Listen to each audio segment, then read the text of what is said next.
beaver dams here, Dad, when you were a little kid? Beaver sign? My dad's family's been here since, what, 34? Well, can you talk about, like, in Their the signs, yeah, but we've got some beavers. the report that you did for us, you Yeah, talked it's kind about of cool. the They different just started this year, but forests. There was up top, and then there was the middle, and now we're down in like, the lower areas. And, I mean, there's some distinct differences in the wetlands here. Yeah. So Bob just asked if I would talk about the difference in the forest types. You guys have truly 3 to 4 forest types. You can lump and split as a forester. You know, basically a forest stand is a manageable unit.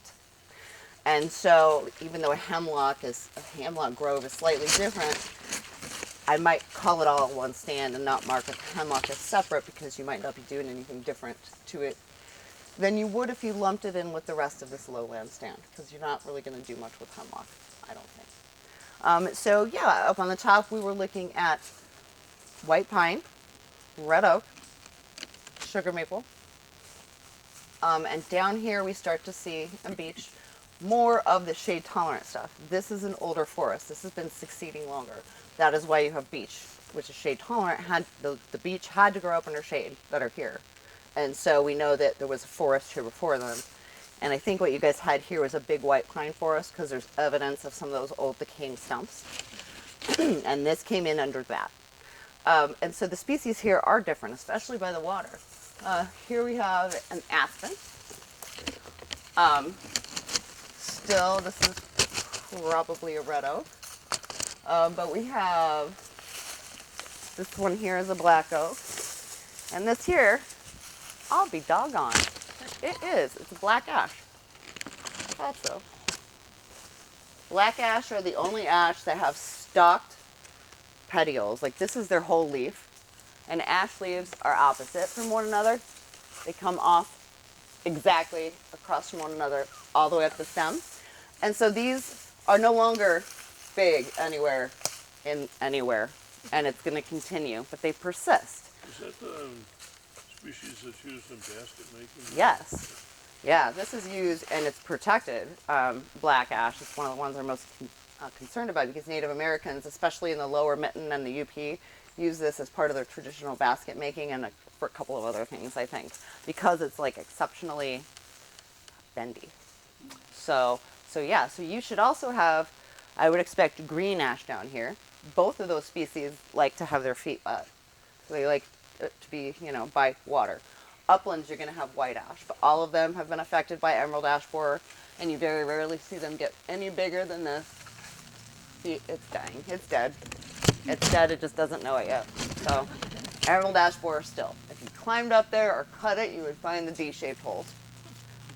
And so, I just predict, I was working for a guy who jumped on that right away and looked into how ash trees were distributed around Michigan and what that meant. And a lot of our predictions in that paper came true. But what we hope is that as this sort of becomes endemic and settles back down, we'll have areas that don't have it anymore that can allow the ash to grow back into the population. But we're talking about a long time. We have elm too here, and Dutch elm disease is still present. You get a lot of elm, but most often they die when they're about this size because of Dutch elm disease. But occasionally you'll see resistant ones that are giant, so it's pretty cool. How does the high water affect these low-lying trees right along the They like wet feet. They love it. And here we have paper birch and red maple. Down here you would expect the sugar maple from the upland, which likes it dry site like a white ash, to be replaced with red maple down here because red maple tolerates wetter soils and more nutrient poor soils, for sure. And so these are early successional species.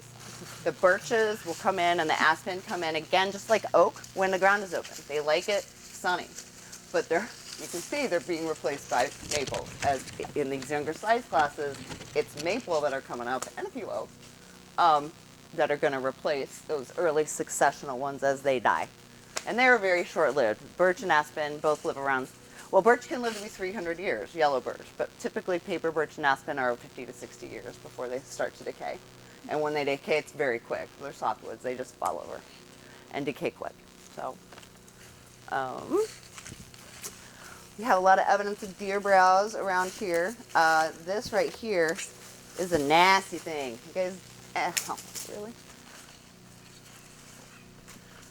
Oh, it's not. This is a little ash. You have couple invasive species around here, and right around here somewhere I found some bush honeysuckle, which I would advise you to remove every time we find it. And so I'll keep my eye out again because I'm not remembering which plant it was. I'm not seeing it right off the bat. What are you saying about removing? Honeysuckle. No. No, the bittersweet, or he asked about oriental bittersweet, it's a vine.